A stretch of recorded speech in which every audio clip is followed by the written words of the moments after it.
Hello everyone, welcome to Study IQ IAS English channel. My name is Shubham Sagar and today we'll talk about Article 279A. Why is it in news? And I will not waste any time in, introducing and giving a long paragraph and all those stuff because we have to talk about a lot of stuff. And this is the article. At the end, I will give you not one, not two, not three, not four, but 5 MCQs so that you can remember all the things which we are going to discuss in today's lecture in a much better manner, because as we have discussed earlier, these questions will help you in retaining stuff. May 27, 2025, Hindu, page number 6. This is the article. Greater share. The author of this article is saying that states deserve a bigger share of central taxes in post-GST era. What is this whole thing? We'll talk about it. Don't worry. Just have a look at this. And now let's go into or delve into this whole thing. Niti Aayog, they have met. Niti Aayog have met, and we are talking about Article 279A because sometimes when you meet, here center and states they are meeting and different kind of wounds are cropping up.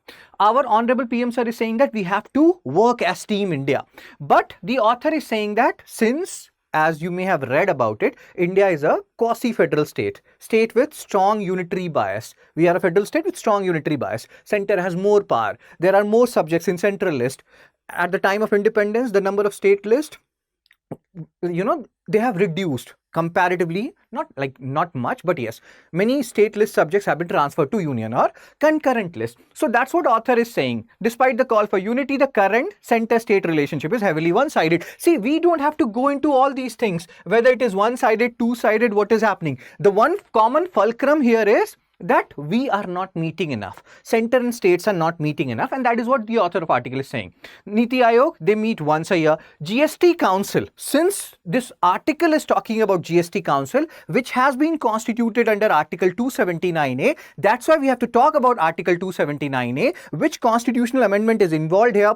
Let's say 101 Constitutional Amendment Act. Then after how many days of the constitution of this act, President has to form GST Council, how much percentage of vote share center has, state has, how much vote is required to pass a particular resolution. So many things we have to discuss, and then we have to solve a lot of questions. There are other terms also. What is proportional taxation? What is progressive taxation? What is regressive taxation? Indirect tax, is it regressive in nature? Proportional taxation, is it regressive in nature? Again, GST, which kind of tax it is? Indirect tax. What is the basic difference between direct tax and indirect tax? So there are so many things to talk about here. But here the talk is that center and state should meet, regularly. Otherwise, there will be issues. And many people feel like there is a relationship breakdown to a certain extent between center and state. To resolve this relationship breakdown, what they should do? They should do Milo. That means they should meet often. Like, see here, and now we'll come to the basic. Like this ma'am and sir, they are saying that we should not meet enough.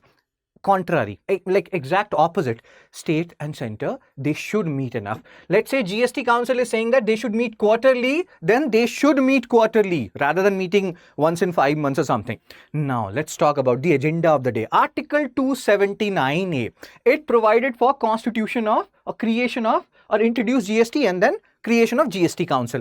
So now one question, GST Council is a constitutional body created by, and like which constitutional article is dealing with it? 279A. Created by which Constitutional Amendment Act? 101. Who is the chairperson of GST Council? Not Prime Minister, Union Finance Minister. Are CMs of state part of GST Council? The answer is no. The finance ministers of the states, they are part of the GST Council. There's so many things, so many tricky things which we have to keep in mind. Cool. So article provided for formation of GST Council. It is a constitutional body. There are so many key words which we have to keep in mind. Key provision 279A. Formation of GST Council. Now we are talking about GST, Goods and Services Tax. One nation, one tax. Although there are different tax slabs, 0%, 5%, 12%, 18%, 28%. Do remember one particular fact as well, that GST is an indirect tax. Now many people feel like, what is the basic difference between direct tax and indirect tax? So direct tax, they're levied on individuals or companies. Indirect tax, they're levied on goods and services. One definition. Then there are other definitions also. This is one particular thing. So do remember, GST is an indirect tax. We talk about one nation, one tax. Then why do we have so many slabs in GST? 0%, 5%, 12%, 18%, 28%? Because the basic rationale is you cannot charge sandal and diamond at the same rate. It doesn't make any sense. But many people feel like the slabs have to be reduced. Fine. We are not going there. We have much more things or better, like important things to discuss here. And what are those important things? See, GST Council, it has to be constituted by whom? President, not PM, not other people, but President. Within how many days? 60 days from the commencement of this act. So do remember, they can change it within 90 days, this or that, 60 days. Members, Union Finance Minister is the chairperson, not PM. They can give you this question and they can write PM is the chairperson of GST Council. You can get confused. They can say CM of the states are members of GST Council. You can get confused. Finance Minister, not CM. Very good. Okay, what else? Function of GST Council, you can see tax, cesses and surcharge. So many taxes GST has subsumed in our time. In Maharashtra, there used to be a tax called octroi. Many people from Bihar, they used to go to Maharashtra, work under this octroi and everything. So there are many taxes which were subsumed under GST, which has helped a lot. Earlier, companies were in a very ambiguous scenario. If we are going to Maharashtra, they have their own tax system. Going to Gujarat, they have their own tax system. It creates confusion. So that has gone away to a certain extent. But states are also not very happy that our taxation power has been reduced to a certain extent. So there are issues, there are advantages as well. Cool.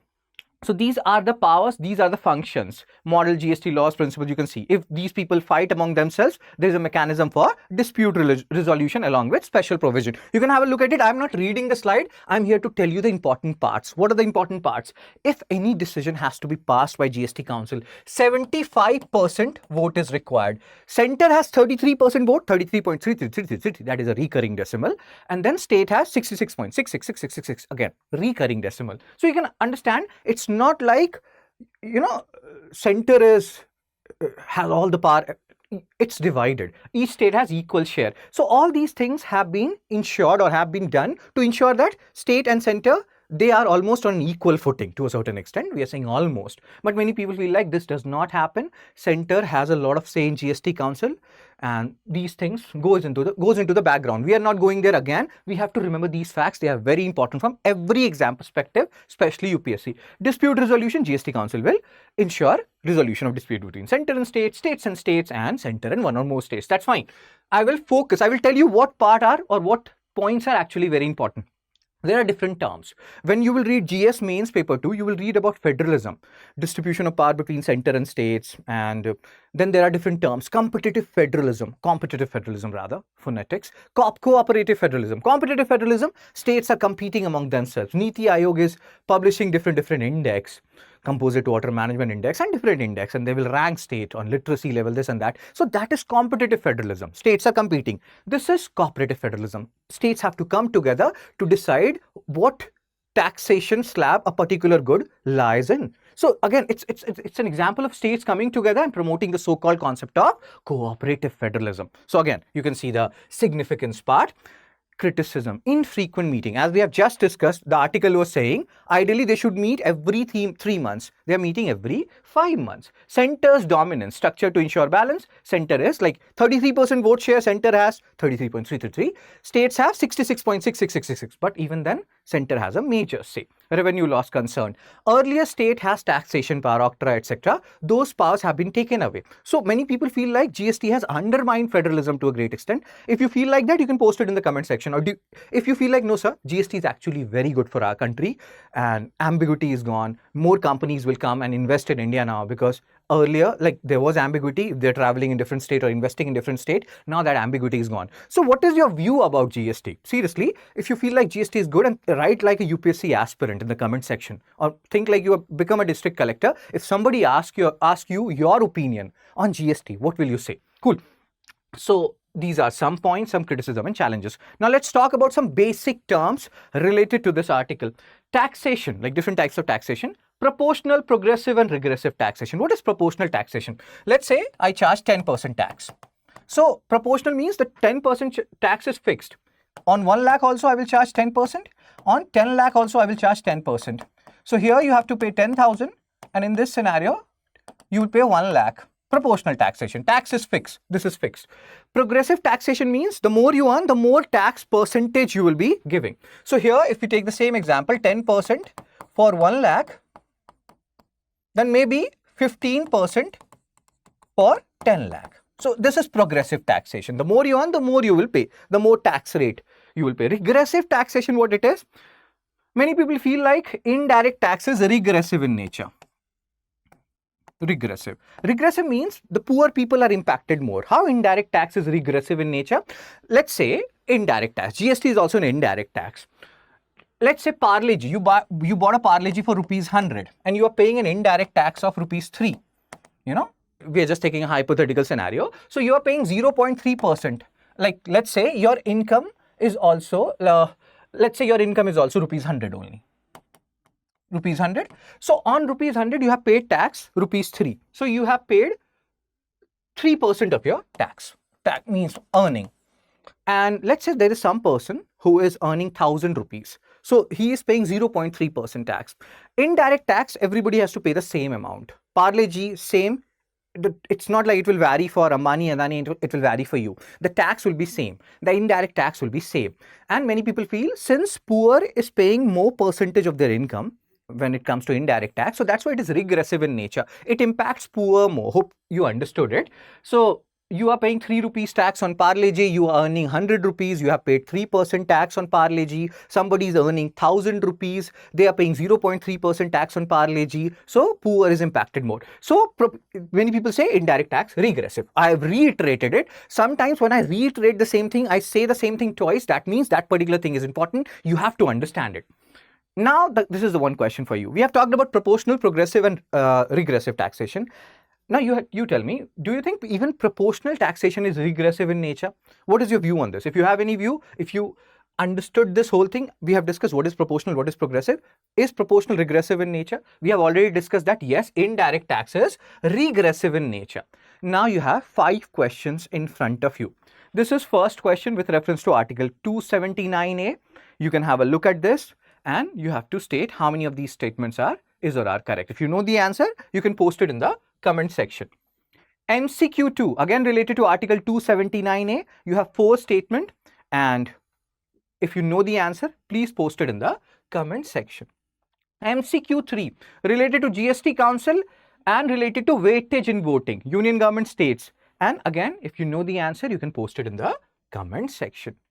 MCQ 4, inserted, which Constitutional Amendment Act inserted Article 279A into the Indian Constitution? You have 4 acts. If you know the answer, please post it in the comment section. Okay, last question of the day.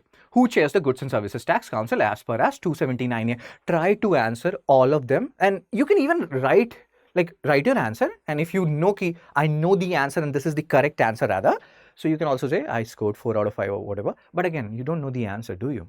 And I will share the answer in my Telegram group, all the 5 questions answer along with the PDF of this particular article in this Telegram channel of mine, Fun Study with Show.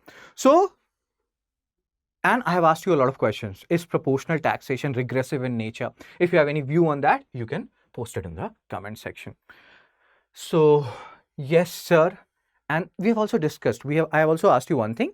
What is your view on GST? Do you think it has undermined federalism? Do you think states' taxation power has been curbed to a certain extent? Or do you think this is good for our country in general and it's good for investment purpose?